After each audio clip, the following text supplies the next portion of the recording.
Welcome to excellent vision polytechnic branch. हम लोगों ने पावर इलेक्ट्रॉनिक्स और उसके बेसिक सिनारियो को देखा था कि आगे हमको क्या क्या करना है, और मैंने आपको बताया था कि नेक्स्ट लेक्चर में पावर डायोड्स पे डिस्कस करूंगा और इसके क्लासिफिकेशन को डिस्कस करेंगे। तो चलिए शुरू करते हैं। व्हाट इज़ पावर डायोड, है ना। पावर डायोड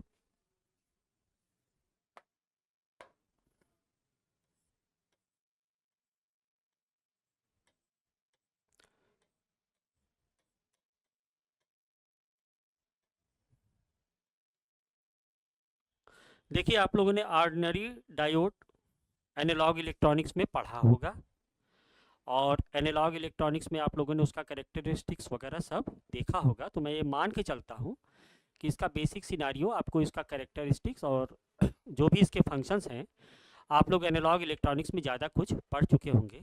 अब यहाँ पे बात आ गई कि अब मैं इसको सिग्नल डायोड ना कह के, ऑर्डिनरी डायोड ना कह के पावर डायोड बोल रहा हूँ, क्योंकि जो power electronics devices industrial electronics में जो हम सेमीकंडक्टर डिवाइस यूज़ करेंगे वो हाई पावर रेटिंग के होंगे। तो इसके डिज़ाइन कॉन्फ़िगरेशन में कुछ तो अंतर आएगा कि जिससे कि हम इसको हाई कॉन्फ़िगरेशन के लिए यूज़ कर पाए, है ना। तो बेसिकली आप लोगों ने ऑर्डिनरी डायोड में देखा होगा डायोड कैसे बनता है। डायोड, सिग्नल डायोड, एक होता है सिग्नल डायोड जो कि आप लोगों ने एनालॉग इलेक्ट्रॉनिक्स में पढ़ा है, सिग्नल डायोड। और यहां पे हम यूज करने वाले हैं पावर डायोड।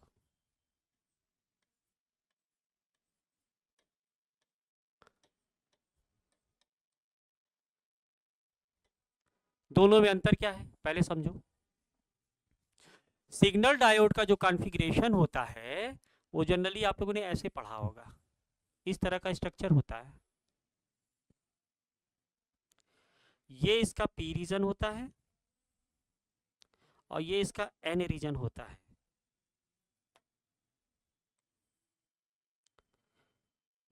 इसको कहते हैं पी रीजन और इसको कहते हैं एन रीजन। आप लोगों ने जनरली ऐसे ही पढ़ा होगा।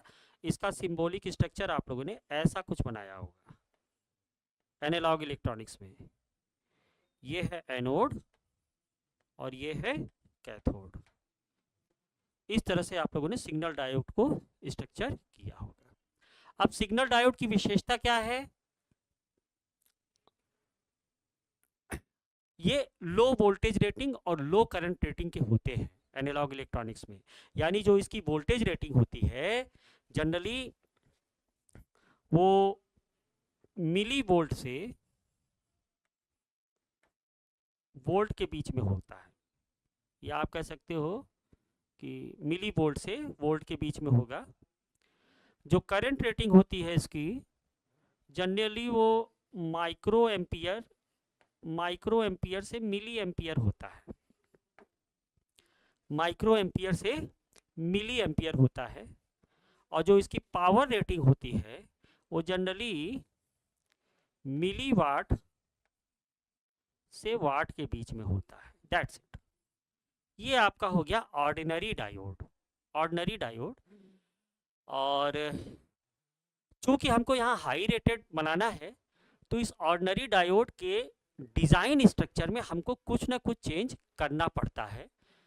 वही चेंजेस से ये पावर डायोड बन जाएगा बेसिकली।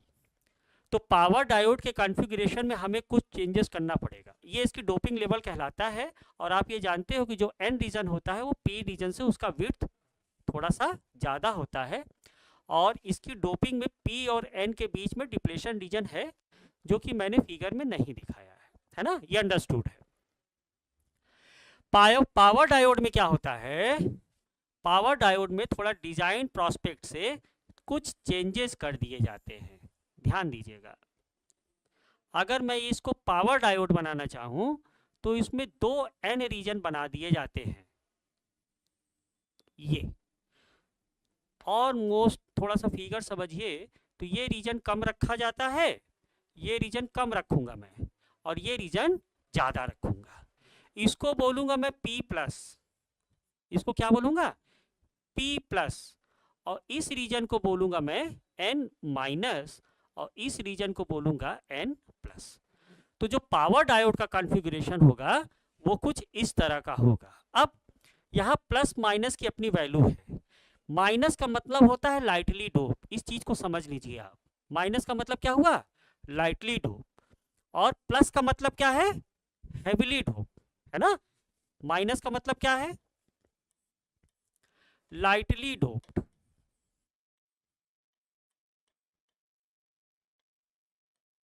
डोपिंग कराते हैं ना पी और एन रीजन की। और प्लस का मतलब क्या है? Heavily doped.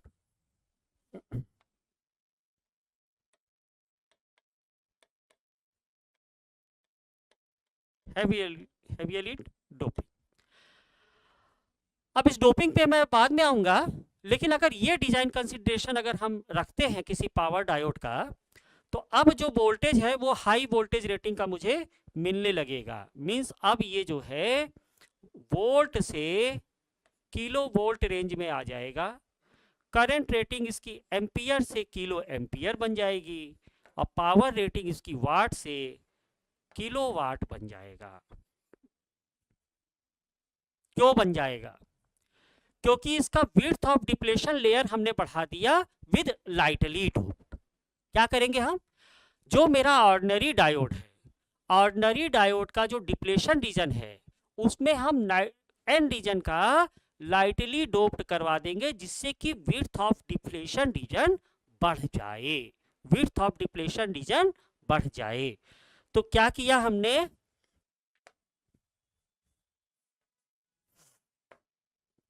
पावर डायोड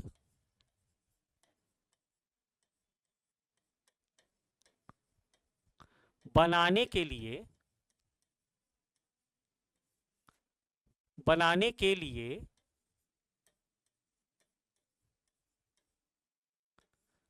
बनाने के लिए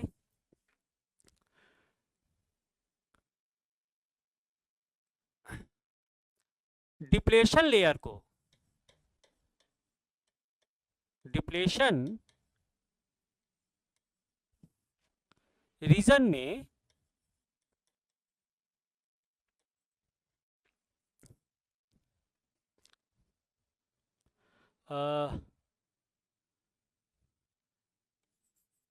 एन माइनस रीजन को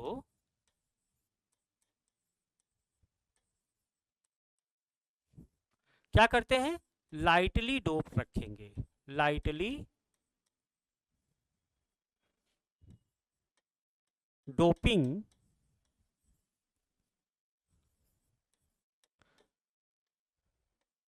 कराते हैं। लाइटली डोपिंग कराते हैं, जिससे क्या हो जाता है? जिससे विड्थ ऑफ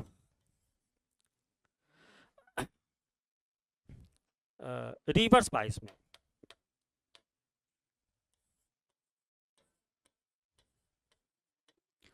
रिवर्स बाइसिंग में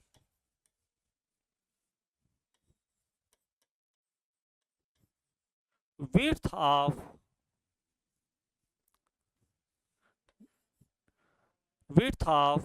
depletion region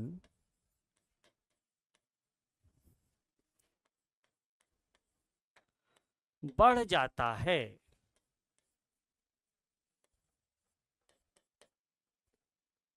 जिससे कि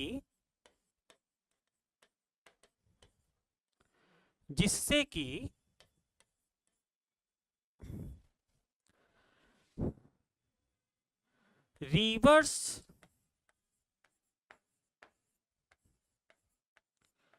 ब्रेक डाउन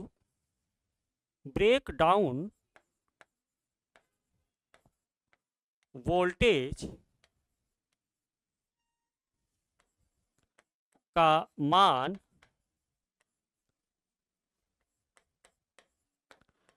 बढ़ जाता है।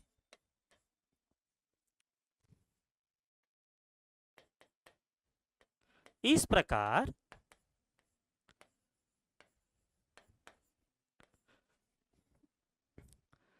डायोड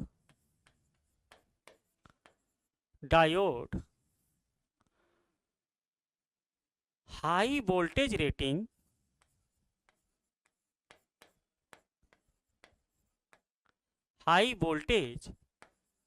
तथा करंट रेटिंग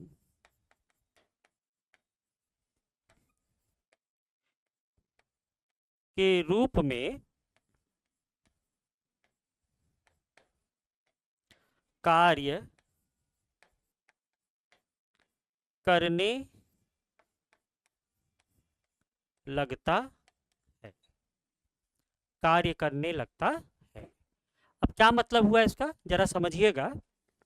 मैं ये कह रहा हूं, देखिए आप लोगों ने एनालॉग इलेक्ट्रॉनिक्स में पढ़ा होगा। अब मैं ज़्यादा डीप में नहीं जाऊंगा, अगर उसको समझाने लगा तो 20-25 मिनट मुझे वही समझाने में लग जाएगा। लेकिन मैं ये मान के चलता हूँ कि आप लोगों ने एनालॉग इलेक्ट्रॉनिक्स पढ़ लिया है, थोड़ा उसी के कुछ पार्ट्स आपको समझाने के लिए मैं ले रहा हूँ यहाँ पर। बाकी जो चीज़ें होंगी एनालॉग इलेक्ट्रॉनिक्स में आप डिटेल देखोगे। आप जानते हैं कि जो क्या होता है, डिप्लेशन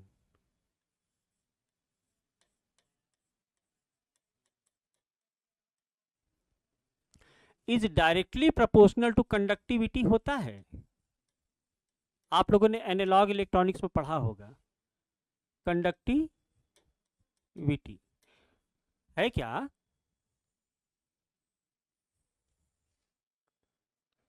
कि ये मेरा डायोड है, ये मेरा डायोड है, और ये इसका डिप्लेशन रीजन है ना, ये इसका डिप्लेशन रीजन है, ये पी रीजन है, ये एन रीजन है। तो जो इसमें जो करंट फ्लो होता है वो मेजॉरिटी चार्ज कैरियर के लिए के कारण होता है। यानी पी रीजन का मेजॉरिटी चार्ज कैरियर इसका होल है, और एन रीजन का मेजॉरिटी चार्ज कैरियर इसका फ्री इलेक्ट्रॉन है। तो फ्री इलेक्ट्रॉन्स यहाँ आके बैठ जाते हैं, यहाँ पे फ्री इलेक्ट्रॉन्स होंगे और यहाँ पे होल्स होंगे जो कि पॉजिटिव इन नेचर होते हैं, इस तरह से। और एक इलेक्ट्रिक फील्ड इस रीजन में बन जाएगा। जब आप इसको पॉजिटिव सप्लाई देते हो, यानी बैटरी का पॉजिटिव इधर, बैटरी का नेगेटिव इधर, तो विड्थ ऑफ डिप्लेशन रीजन कम हो जाता है, विड्थ ऑफ डिप्लेशन रीजन कम हो जाता है, और डायोड जो है फॉरवर्ड वाइज में कंडक्ट कर जाता है beyond the limit of threshold voltage, beyond the limit of threshold voltage. लेकिन जब आप इसको रिवर्स वाइज में लाते हो तो रिवर्स वाइज में इसका विड्थ ऑफ डिप्लेशन रीजन बढ़ जाता है। और चूंकि concentration of electron depletion region में आपने लाइटली डोप्ड रखा है, लाइटली डोप्ड रखा है, तो डिप्लेशन विड्थ आपकी बढ़ रही है, तो इसका मतलब कंडक्टिविटी आपकी रिड्यूस हो जाएगी और वोल्टेज स्ट्रेस आपका बढ़ जाएगा। वोल्टेज स्ट्रेस आपका क्या हो जाएगा? बढ़ जाएगा। इसको आप कंटिन्यूटी इक्वेशन से भी समझ सकते हैं। कंटिन्यूटी इक्वेशन भी आप लोगों ने पढ़ा होगा। कंटिन्यूटी इक्वेशन, अब कंटिन्यूटी इक्वेशन क्या कहता है, जरा ध्यान से देखिएगा। आप कहते हो ना कि N P X A is equal to होता है एन क्या बोलेंगे इसको, एन डी कह दो, N D into X N. This is defined by continuity equation, जहां एन पी एक्स ए क्या है, N P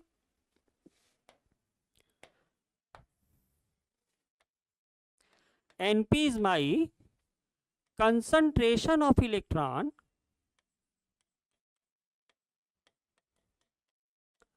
concentration of electrons in p region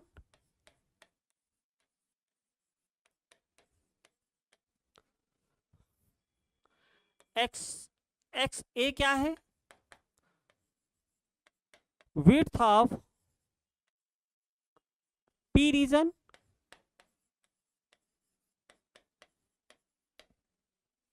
N D क्या है, N D is my concentration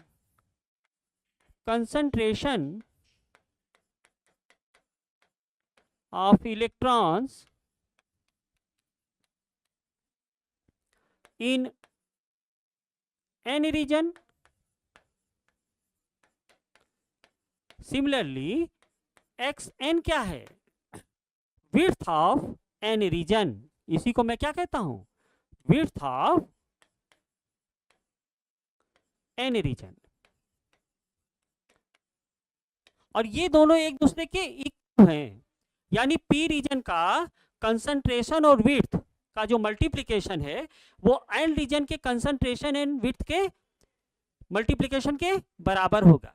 लेकिन power diode के case में आप क्या कर रहे हो, जो डिप्लेशन रीजन है उसको लाइटली डोप रख रहे हैं, जो डिप्लेशन रीजन है उसको आप लाइटली डोप रख रहे हैं। इसका मतलब कंसंट्रेशन इन एन रीजन को आप डिक्रीज करा रहे हैं, कम करा रहे हैं।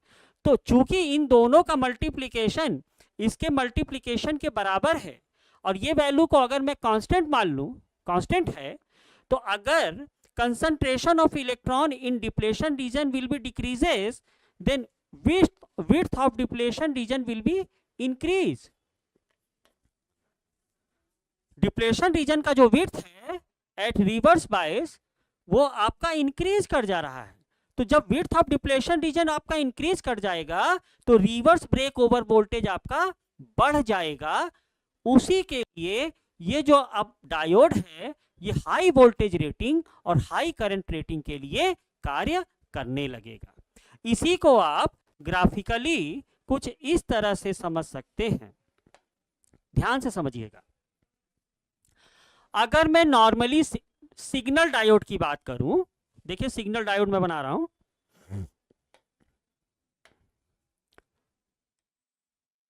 ब्लैक आ गया, व्हाइट लेते हैं। नॉर्मली सिग्नल डायोड की बात करूं अगर मैं,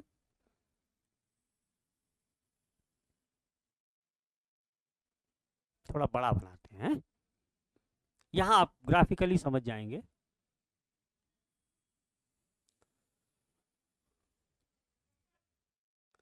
ये ठीक ना, इसका VI कैरेक्टरिस्टिक्स अगर मैं नॉर्मल डायोड का खींचूं,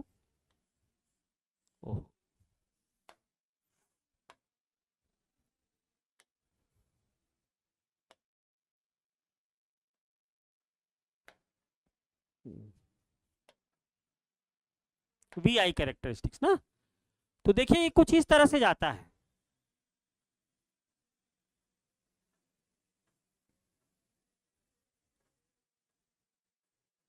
कुछ इस तरह से जाता है ये, है ना। ये थोड़ा सा तिरछा दिख रहा होगा, इसको मैं क्लियर करने की कोशिश करता हूं।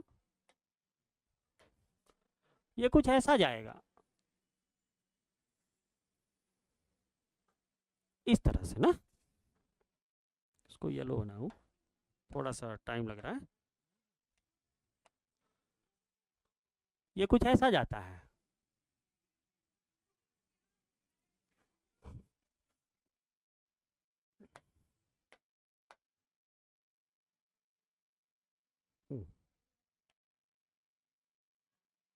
इस तरह से ना, और ये इसकी लीकेज करंट होगी इस तरह से। ये इसका ब्रेक ओवर वोल्टेज होगा,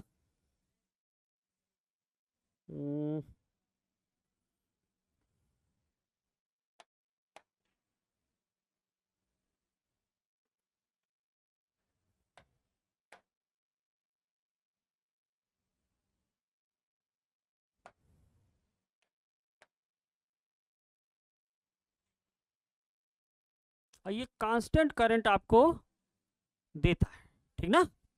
ये हो गया आपका नॉर्मल डायोड। इसको अगर मैं एक्सप्लेन कर दूं,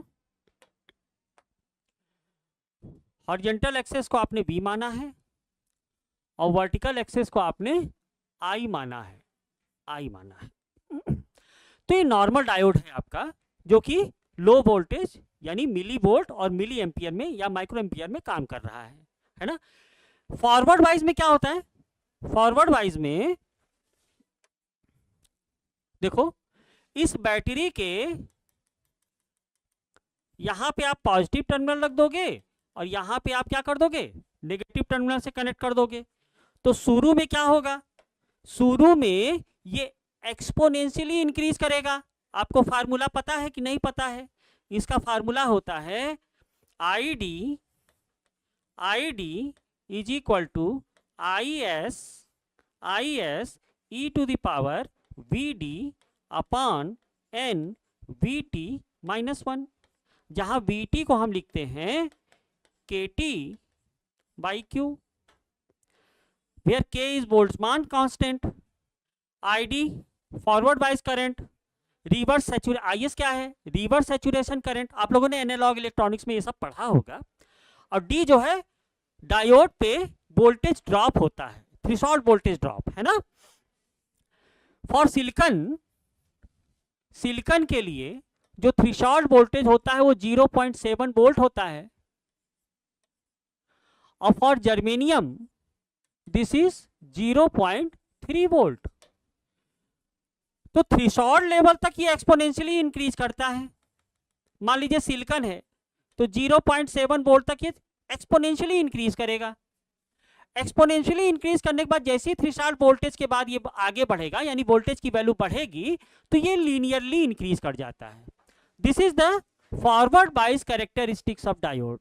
ठीक, अगर इसी को आप रिवर्स बाइस यानी पी रीजन पे आप बैटरी का नेगेटिव टर्मिनल कनेक्ट करते हो और एन रीजन पर बैटरी का आप पॉजिटिव टर्मिनल कनेक्ट करते हैं, तो डायोड आपका रिवर्स बाइस कंडीशन में चला जाता है।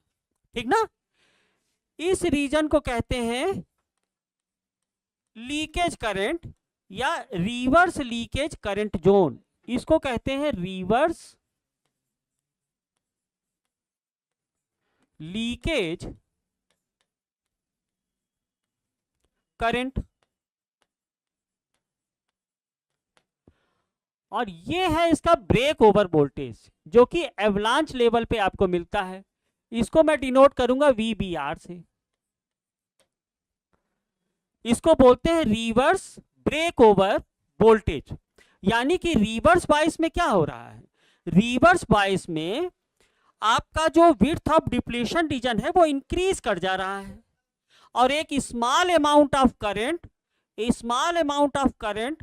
उस डायोड में फ्लो कर रहा है due to the presence of holes and free electrons. दोनों के कारण एक लीकेज करंट फ्लो कर रही है जो कि लीनियर इन शेप है, बहुत स्मॉल अमाउंट में है।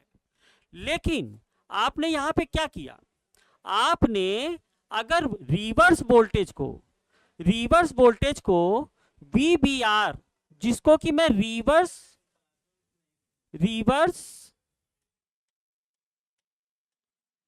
ब्रेक ओवर वोल्टेज बोल रहा हूं,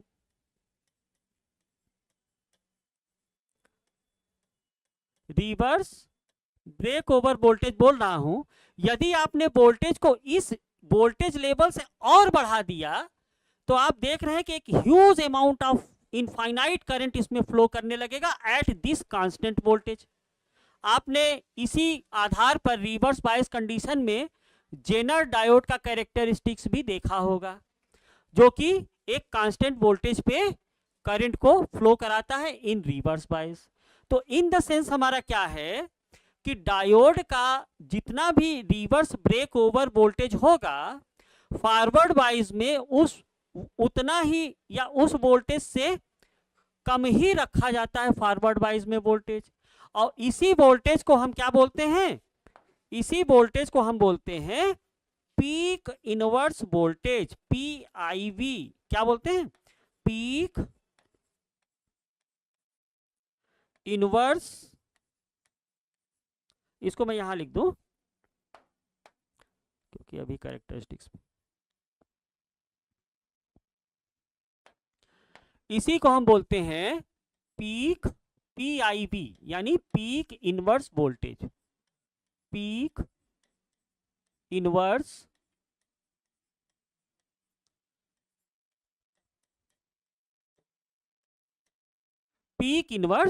वोल्टेज। और जो डायोड का जो पीक इनवर्स वोल्टेज है, you know very well, peak inverse voltage हमेशा लेस देन होना चाहिए VBR से। VBR से, रिवर्स ब्रेक ओवर वोल्टेज से पीक इनवर्स वोल्टेज का वैल्यू हमेशा कम होना चाहिए, नहीं तो डायोड आपका ब्लास्ट कर जाएगा, खराब हो जाएगा, है ना। तो इसको बोलते हैं reverse breakdown, reverse voltage zone. इसको बोलते हैं फॉरवर्ड वोल्टेज जोन,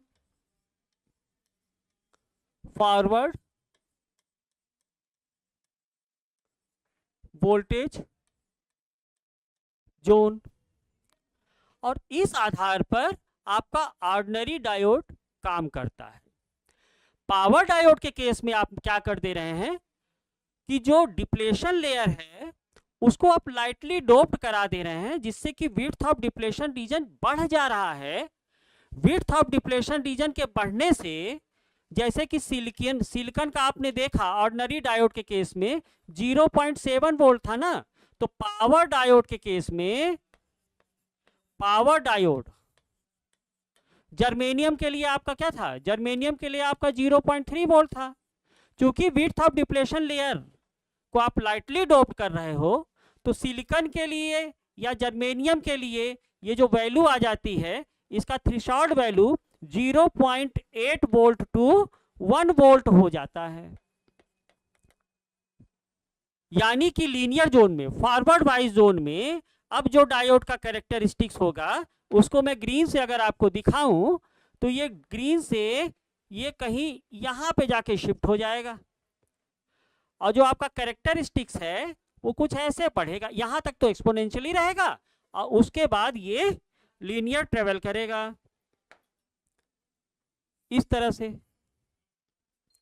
जहां पे ये वोल्टेज कितना है, ये वोल्टेज है आपका 0.8 वोल्ट टू 1 वोल्ट। अब चूंकि फॉरवर्ड वाइज का वोल्टेज आपका बढ़ गया है, तो इसका रिवर्स ब्रेकडाउन भी तो अब ज्यादा दूरी पर होगा। अब इसका रिवर्स ब्रेकडाउन कहां होगा, अब वो कहीं यहां पे होगा। इसका एवलांचे ब्रेकडाउन कहां पर हो गया, यहां पर हो गया। यानी कि एवलांचे ब्रेकडाउन बढ़ गया, तो डायोड की, चूंकि डायोड का जो विड्थ ऑफ डिप्लेशन रीजन बढ़ने के कारण रिवर्स ब्रेक ओवर बढ़ गया, तो इसके पीक इनवर्स वोल्टेज की भी वैल्यू बढ़ गई, डायोड की रेटिंग बढ़ गई, वोल्टेज रेटिंग बढ़ गई, करंट रेटिंग बढ़ गई, सो दैट पावर रेटिंग भी इसकी बढ़ जाती है। तो ये पावर डायोड का कैरेक्टरिस्टिक्स हो गया। अब पावर डायोड आपका एसी ऑपरेशन और डीसी ऑपरेशन किस प्रकार से देता है, तो डीसी ऑपरेशन तो आपने देख लिया। डीसी ऑपरेशन का कैरेक्टरिस्टिक्स कुछ आपका इस तरह से आता है। एसी ऑपरेशन में क्या होगा, डीसी ऑपरेशन में क्या है, फॉरवर्ड जोन है, रिवर्स बाइस जोन है, और लीकेज करंट जोन है। एनालॉग इलेक्ट्रॉनिक्स में आपने पढ़ लिया है। इसकी बाइसिंग होती है, अगर आप डीसी सप्लाई दोगे तो डीसी बाइस बेस पे ये काम करता है, जो मैंने आपको बता दिया, एनालॉग इलेक्ट्रॉनिक्स में भी आपने पढ़ा होगा। लेकिन एसी ऑपरेशन में पावर डायोड का केस थोड़ा सा डिफरेंट हो जाता है, उसको समझने की बात है। तो जरा हम इसका एसी ऑपरेशन देखते हैं। वेरी इंपॉर्टेंट, इस चीज को समझे रहो, समझो, आधी बात आपकी क्लियर हो जाएगी पावर इलेक्ट्रॉनिक्स में। AC operation, AC operation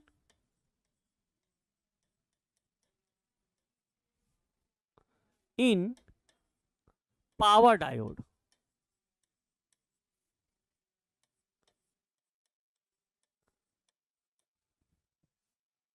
AC operation in power diode. देखिए मैं कर क्या रहा हूं, मेरे पास एक डायोड है,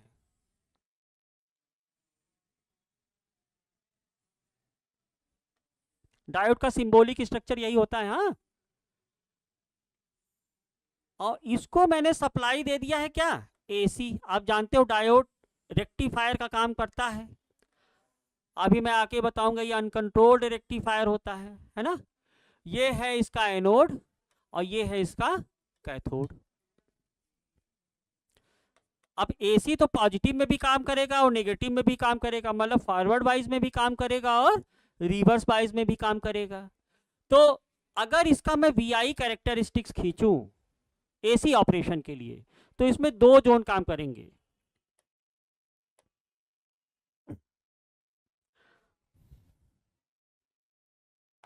कौन कौन से होंगे वो? इसमें पहला जो होगा ये होगा फॉरवर्ड करंट,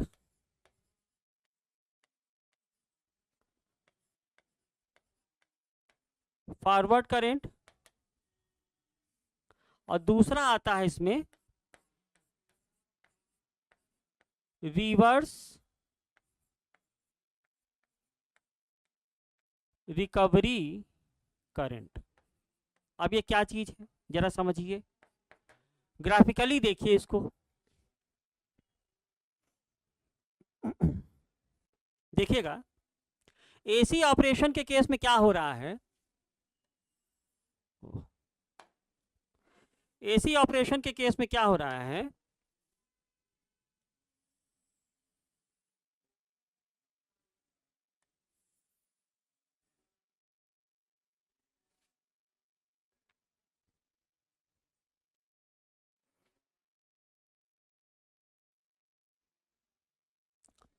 है ना। अगर इस हॉरिजॉन्टल एक्सेस को मैंने टाइम लिया है और वर्टिकल एक्सेस को मैंने करंट लिया है, this is time and this is current.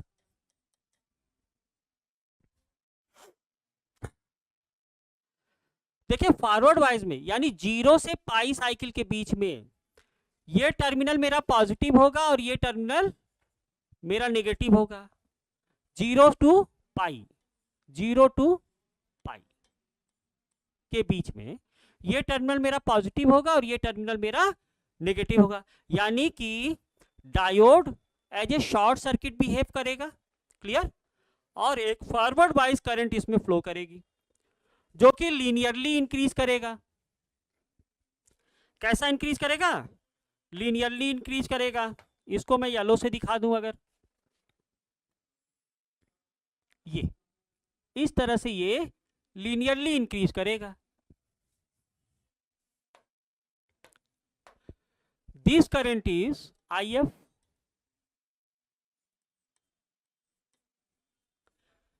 इस करंट को मैं क्या कह रहा हूं? IF कह रहा हूं।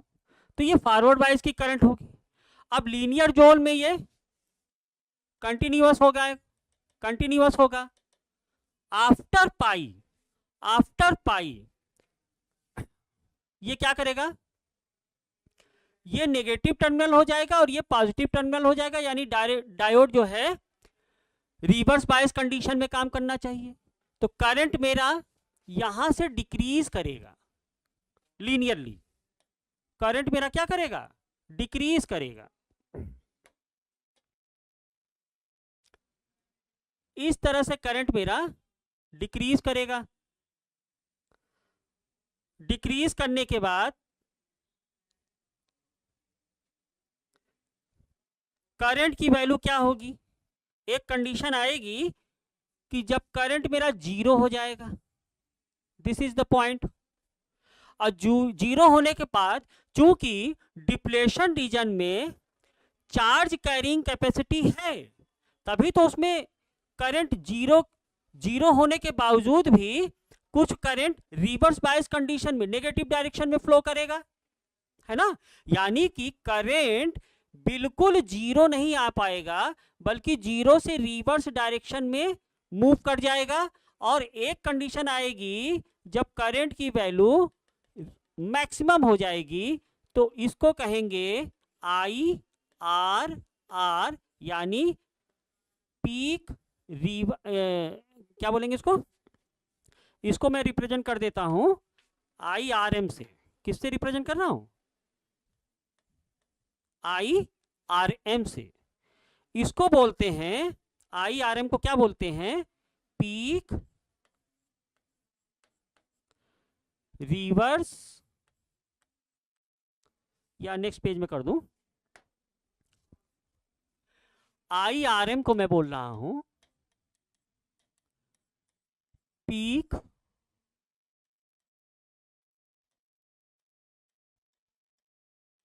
Reverse current, peak reverse current. और IRR को मैं बोलता हूं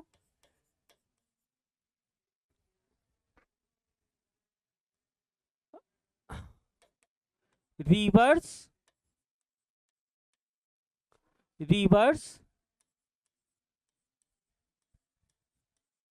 रिकवरी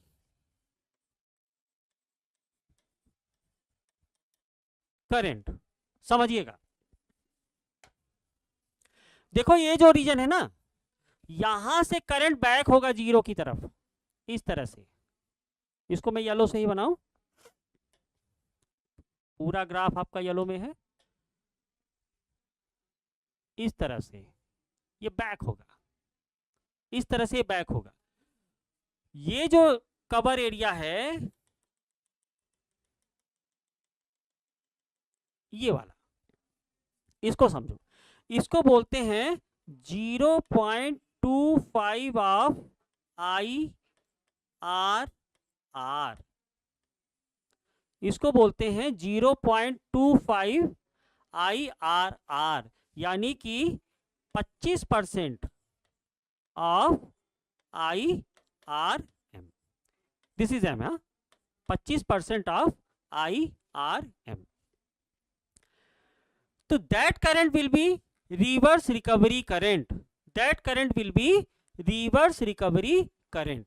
तो डेफिनेशन क्या हुई? देखिए हो क्या रहा है, आपने डायोड को एसी सप्लाई दिया at t is equal to zero पे, at t is equal to zero पे इसमें फॉरवर्ड वाइज करंट बही। फॉरवर्ड वाइज करंट बहने के बाद जैसे ही ये पाई से 2 पाई के बीच में जाएगा, करंट इसकी डिक्रीज करने लगेगी, डिक्रीज करने के बाद ये जीरो पे आएगी। जीरो पे आने के बाद चूंकि डिप्लेशन रीजन में कुछ चार्ज आपका माउंटेड है, तो ये जीरो पे एग्जिस्ट ना करके जीरो से रिवर्स डायरेक्शन में करंट फ्लो करने लगेगा, और जीरो से रिवर्स डायरेक्शन में करंट फ्लो करने के बाद ये पीक पर जाएगा। पीक पर जाने के बाद ये एक्सपोनेंशियली डिक्रीज करके फिर जीरो लेवल पे, जब उसके इलेक्ट्रॉन चार्ज उसके खत्म होंगे, तो वे फिर इसके जीरो लेवल पर ये बढ़ेगा। यानी कि डायोड तुरंत जीरो पे नहीं आएगा, लेकिन जीरो लेवल पे आने के लिए यानी उसको कुछ टाइम लगेगा, कुछ टाइम डिले होगा। That time delay is due to their reverse recovery current. और ये रिवर्स रिकवरी करंट जितना कम होगा, डायोड का कैरेक्टरिस्टिक्स उतना फास्ट होगा। बात समझ रहे हैं आप?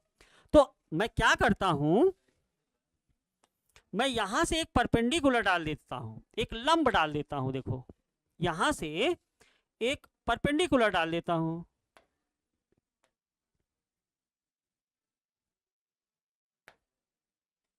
ये, ओहो येलो बन गया यार।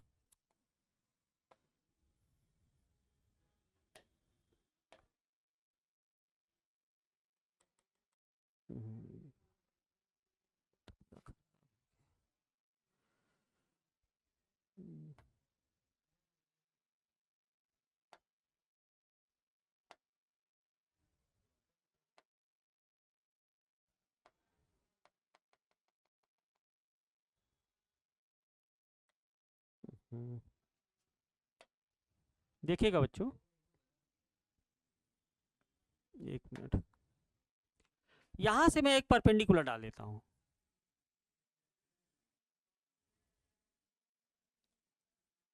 इस टाइम जोन को मैं कह रहा हूं टी ए, और इस टाइम जोन को मैं कह रहा हूं टी बी, और ये जो पूरा टाइम जोन है ये वाला, इसको मैं कह रहा हूं T R R, time to reduce reverse recovery current. तो T R R is equal to T A plus T B हो जाएगा, ये पूरा time T A plus T B हो जाएगा।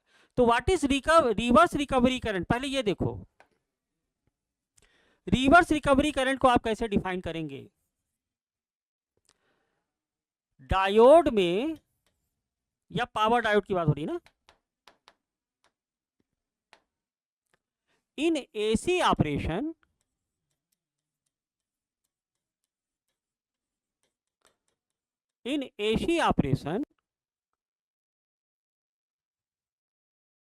डायोड में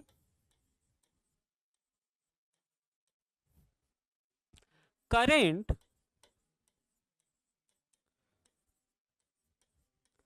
जीरो होने के पश्चात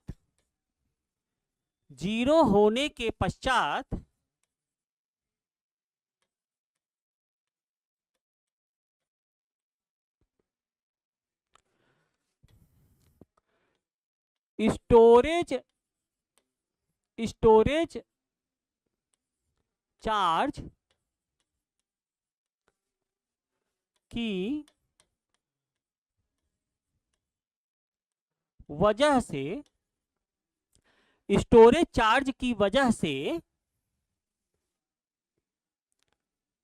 एक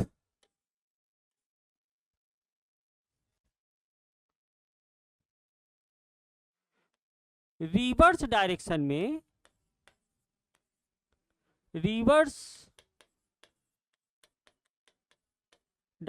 में करंट फ्लो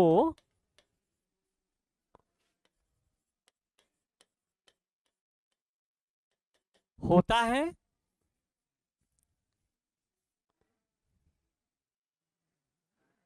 इस पीक रिवर्स करंट से पीक रिवर्स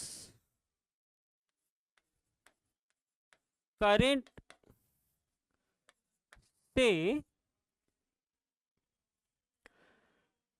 25% ऑफ IRM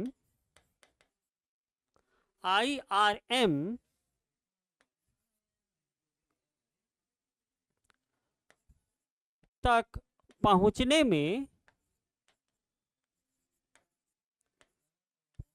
में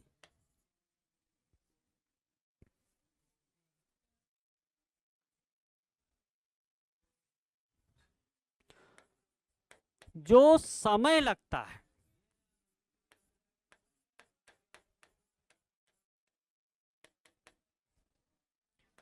रिवर्स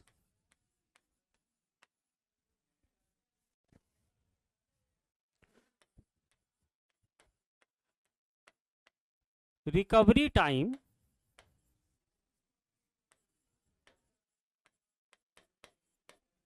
कहलाता है। यानी कि TRR is equal to TA plus TB। ये डेफिनेशन हो गई आपकी।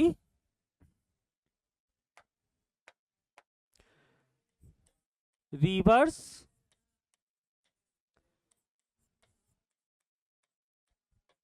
Recovery time. जरा इस फिगर को मैं कॉपी करना चाहूंगा, देखिएगा, इसको कॉपी कर लेते हैं।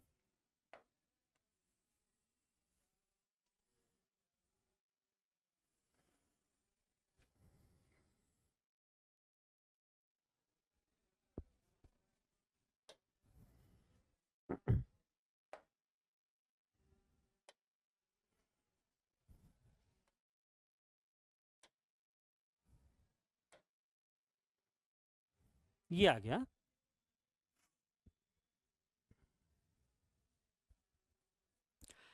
अब यहीं पे यदि मैं आपसे पूछूं, कि रिवर्स बायस में ये कितना चार्ज स्टोर करेगा इन द प्रोसेस, ये कितना चार्ज स्टोर करेगा, तो आप जानते हो कि Q is equal to IT, Q is equal to I T, यानी आई टी ग्राफ का जो एरिया कवर होगा, ग्राफ प्लॉटिंग से है ना, आई और टी के बीच में जो ग्राफ बन रहा है उसके बीच का जो एरिया कवर्ड होगा, आई डी टी कर लो इसको और इंटीग्रेशन कर दो, तो इंटीग्रेशन क्या रिप्रेजेंट करता है, एरिया को रिप्रेजेंट करता है ना। तो यानी कि आई और टी के बीच में उस जोन में जो एरिया कवर्ड होगा उतना ही चार्ज ये स्टोर करेगा, है ना। उसी की वजह से ये करंट फ्लो कर रहा है I R M N I R M N I R M तक। तो एक्चुअली वो ये एरिया होगा, ये वाला, ये वाला area.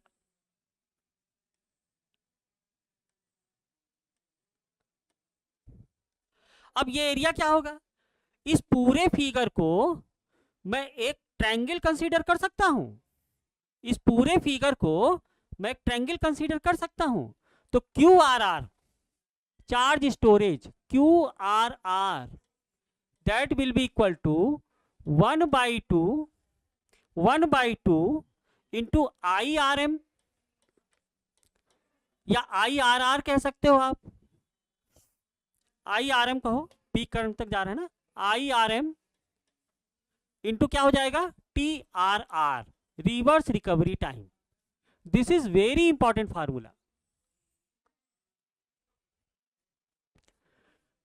T R R plus I R M ना, I R M into T R R. अब जरा आप देखिएगा, यहां पे एक क्वांटिटी मैं लूंगा, क्वांटिटी क्या लूंगा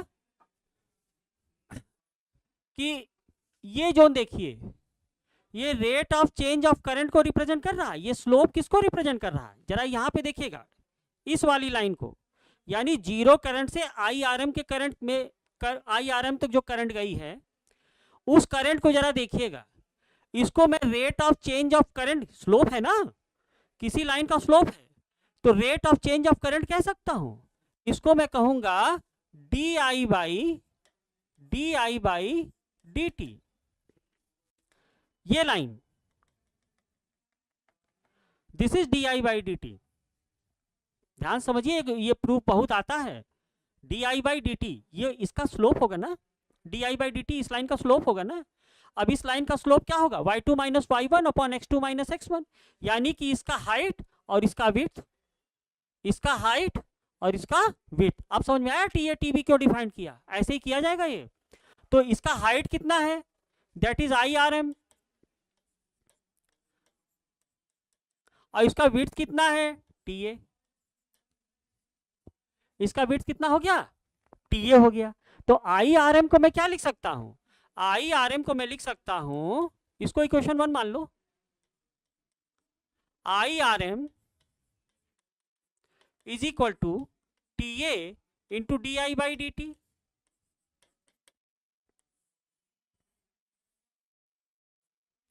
आई R M is equal to T A into D I by D T.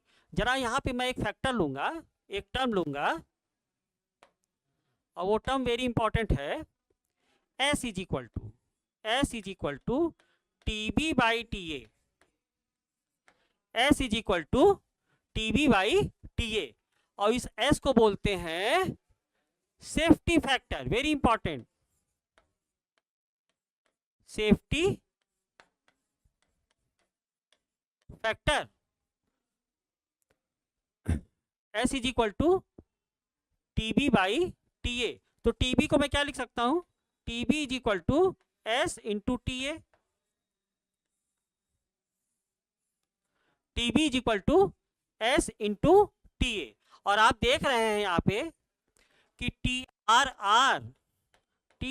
R is equal to T A plus T B, T R is equal to T A plus T B. तो T B को यहाँ पे substitute कर दो तो आपको मिल जाएगा T R T B is equal to S T A is equal to 1 plus S into T A, 1 plus S into T A. तो एक्चुअली इस इक्वेशन से आपको क्या मिल जाएगा, आपको मिल जाएगा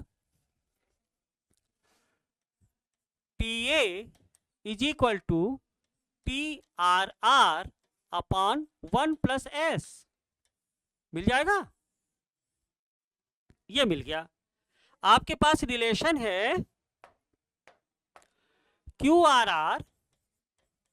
QRR इज इक्वल टू 1/2, कितना आया था? 1/2 IRM into TR।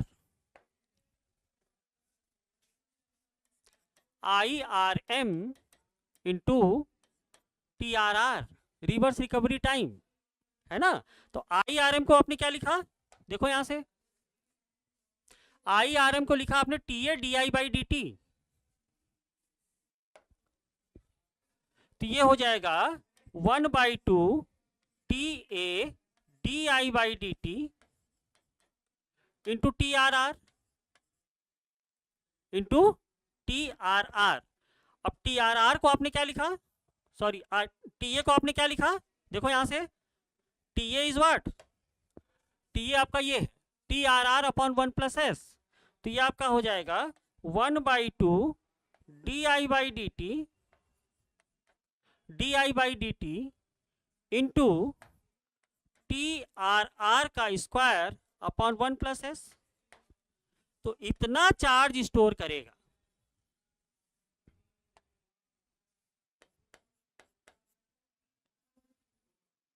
This relation is very very important relation where S is their safety factor।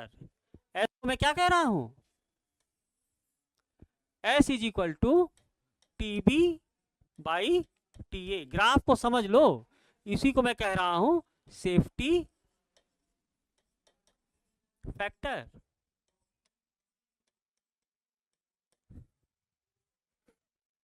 इसी को मैं कह रहा हूं सेफ्टी फैक्टर। अब जरा ग्राफ में समझ में आया कि नहीं? DI/dt क्या है? Rate of change of current है। DI/dt क्या है? इन नेगेटिव वाइज, जहां से करंट जीरो हुआ है, जीरो होने के बाद जो स्लोप मिल रहा है उसको दर्शाता है। नेगेटिव रीजन में DI/dt उसके स्लोप को रिप्रेजेंट कर रहा है। TRR क्या है? What is TRR? TRR इस करंट को जीरो होने में लगा समय, उसी को आप क्या कह रहे हो? Reverse recovery time. Reverse recovery time. अब जरा इसी फार्मूला में आप एक चीज नोट करिएगा। इस फार्मूला में अगर मैं सेफ्टी फैक्टर को जीरो मान लूं, इसका मतलब क्या हुआ? सेफ्टी फैक्टर को मैंने जीरो मान लिया। जरा देखिएगा, S is equal to TB/TA। Safety factor का जीरो होने का मतलब यह हुआ कि ये जो यहां से यहां तक पहुंचने में जो समय लग रहा है that is zero. That is zero मतलब कि ये सिस्टम वेरी फास्ट हो जाएगा।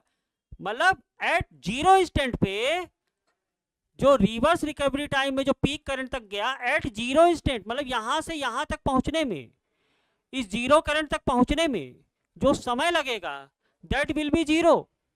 That will B zero. तो इन दैट, ये बात समझ रहे हैं कि नहीं आप? S is equal to zero होने का मतलब ये हुआ कि ये जो यहां से ये रीजन जो बन रहा है ना, जीरो से नेगेटिव, नेगेटिव से देन जीरो, ये क्रिया होने में कितना सेकंड लग रहा है? 0 सेकंड लग रहा है। यानी सिस्टम आपका बहुत फास्ट हो जा रहा है। सिस्टम आपका क्या हो जा रहा है? बहुत फास्ट हो जा रहा है। तो S is equal to zero पे, S is equal to zero पे ये जो फार्मूला आपका बन जाएगा that is QRR, QRR is equal to 1/2 DI/dt into TRR का square. And this formula is सीधा सीधा इससे न्यूमेरिकल आ जाता है। और जहां पे ये फार्मूला होल्ड करेगा, ये फार्मूला कब होल्ड कर रहा है? जब इस फार्मूला में आप S is equal to zero रख दे रहे हो। जब इस फार्मूला में आप एस इज इक्वल टू 0 रखना, यानी कि डायोड का जो रिवर्स सैचुरेशन है वो बहुत फास्ट हो रहा है, बहुत फास्ट हो रहा है। तो ऐसे डायोड को हम बोलेंगे, क्या बोलेंगे, ऐसे डायोड को हम बोलेंगे fast recovery diode, fast recovery diode. ऐसे डायोड को हम क्या बोलेंगे, फास्ट रिकवरी डायोड, ठीक ना। तो अभी तक आपका जनरल डायोड इस हिसाब से, एसी ऑपरेशन के हिसाब से पावर डायोड को आप 3 कैटेगरी में डिवाइड कर सकते हैं। पावर डायोड को आप कितने कैटेगरी में डिवाइड कर सकते हैं, 3 कैटेगरी में डिवाइड कर सकते हैं, ठीक ना। और ये वो आता है इसी रिवर्स रिकवरी टाइम से। एसी ऑपरेशन में जो रिवर्स रिकवरी टाइम है, किसी डायोड का रिवर्स रिकवरी टाइम जितना कम होगा वो डायोड उतना ही फास्ट होगा, वो डायोड क्या होगा, उतना ही ज्यादा फास्ट होगा। तो कैरेक्टरिस्टिक्स के हिसाब से पावर डायोड को आप 3 कैटेगरी में विभाजित कर सकते हैं। Types of power diode, very important, types of power diode.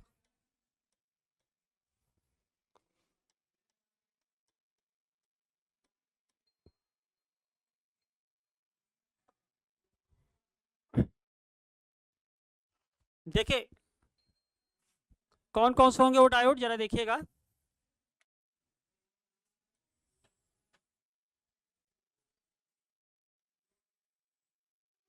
ऐसे समझ लो आप,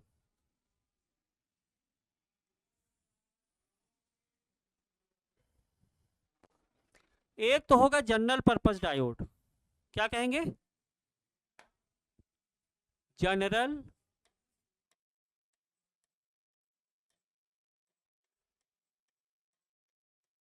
पर्पस डायोड। एक को बोलेंगे फास्ट रिकवरी डायोड, फास्ट जिसका एस इज इक्वल टू 0 है, हाँ, रिकवरी डायोड। और तीसरा होगा आपका शॉर्टकी डायोड, क्या बोलेंगे इसको, ये अलग पैरामीटर है विशेष, शॉर्टकी, शॉर्टकी डायोड, इसके कॉन्फ़िगरेशन में गोल्डन और एल्युमिनियम फॉयल यूज किया जाता है। तो कैरेक्टरिस्टिक्स के हिसाब से जरा ध्यान दीजिएगा, इसका जो स्विचिंग टाइम होगा, स्विचिंग टाइम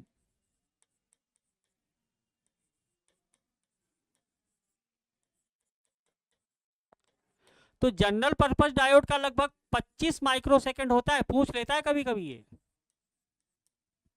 और फास्ट रिकवरी डायोड का 5 माइक्रोसेकंड, और इसका जो है नैनो सेकंड होगा, नैनो सेकंड में, एग्जैक्ट फिगर मुझे नहीं याद आ रहा है लेकिन नैनो सेकंड में, बहुत फास्ट होता है ये। वोल्टेज रेटिंग,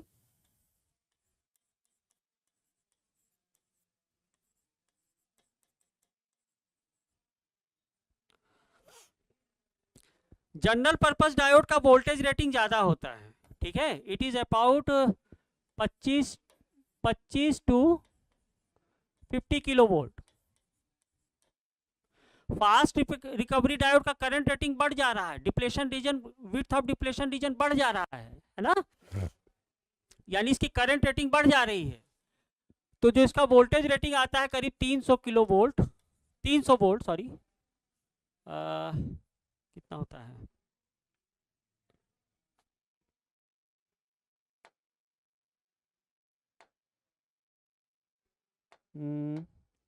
कितना आता है, नॉट एग्जैक्ट श्योर, लेकिन ये शायद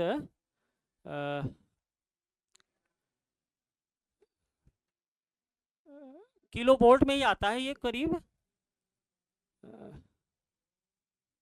कितना आ जाता है, 3, I am not quite sure, लेकिन जहाँ तक ही शायद 300 वोल्ट तक आता है, ठीक ना।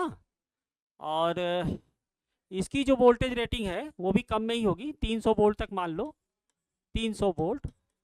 करंट रेटिंग ज़्यादा होगी,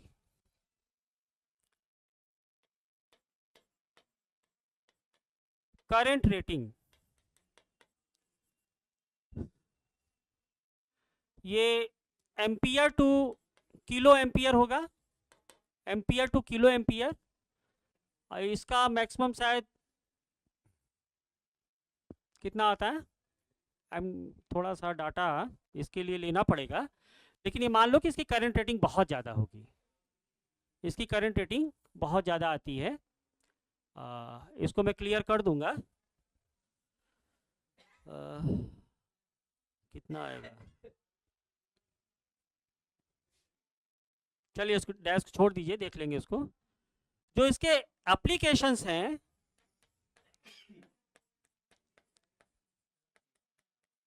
एग्जैक्ट रेटिंग थोड़ा सा मैं इसका डाटा देख लूंगा, लेकिन आप लोगों ने समझ लिया है कि जनरल पर्पस फास्ट रिकवरी और शॉर्ट की डायोड क्या है ना। इट इज़ वेरी फास्ट, सबसे ज़्यादा फास्ट शॉर्ट की डायोड है आपका। जो एरिया ऑफ एप्लीकेशन है उनको देखिएगा जरा आप। तो एरिया ऑफ एप्लीकेशन में इसमें जो कन्वर्टर यूज कर रहे हो आप, मतलब रेक्टिफायर, जनरल पर्पस डायोड कहाँ यूज किया जाएगा, रेक्टिफायर में।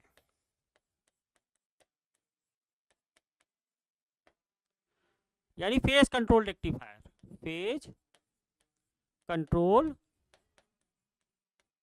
रेक्टिफायर, क्योंकि इसमें हाई वोल्टेज रेटिंग लेके चलेंगे। And general voltage application, general voltage application. Fast recovery diode, इसमें हाई फ्रीक्वेंसी डिवाइसेस की जरूरत पड़ती है, कम से कम समय, यानी फ्रीक्वेंसी बहुत ज्यादा।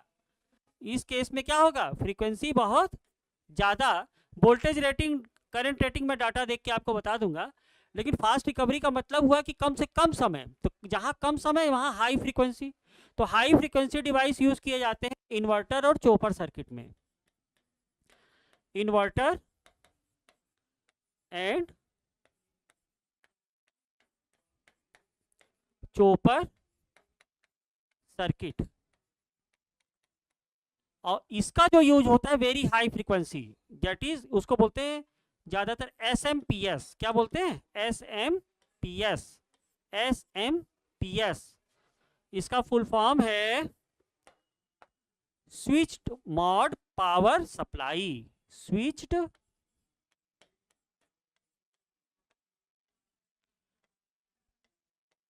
Mode power supply.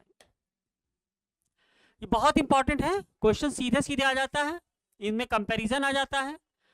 Voltage rating current rating का जो एग्जैक्ट डाटा है फास्ट रिकवरी और शॉर्ट की डायोड का, ये एग्जैक्ट डाटा मैं थोड़ा सा आपको देख के मैं लिखवा दूंगा, लेकिन तरीका यही है, इस तरह से इसको डिफाइन करना है। तो हम लोगों ने ऑर्डिनरी डायोड तो एनालॉग इलेक्ट्रॉनिक्स में देखा था।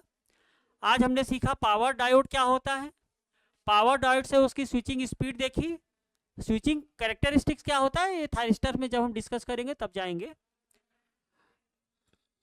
उसके हिसाब से हमने डायोड को कैरेक्टराइज किया, पावर डायोड को, तो हमको मिला general purpose fast recovery and short की diode.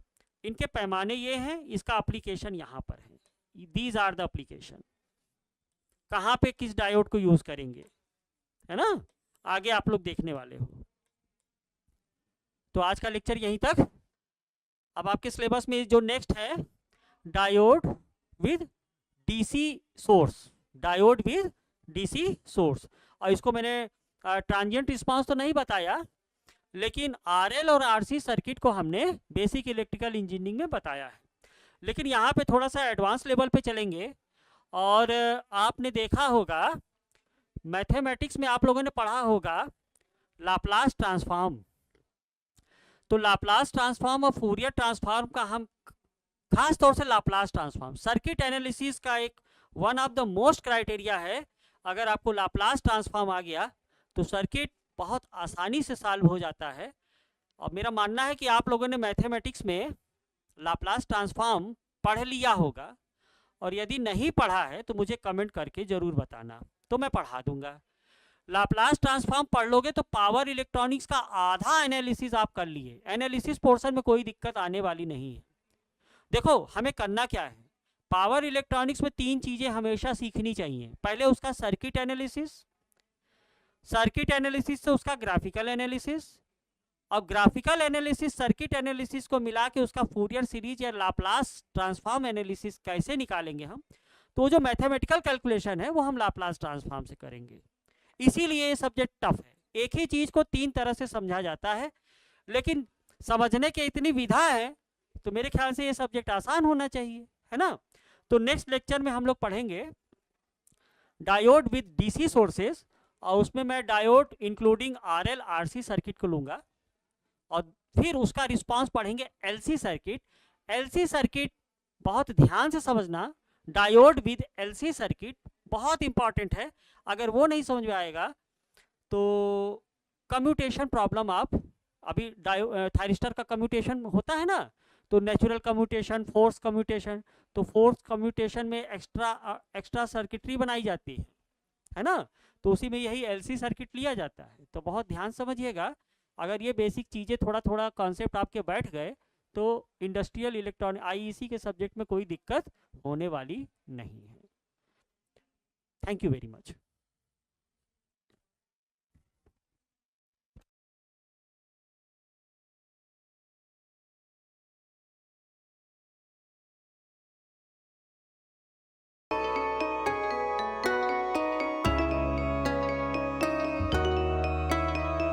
Excellent Vision Technical Academy. Excellent Vision online app Google Play Store से download. Branch office plot number 198, house number 504 by 398.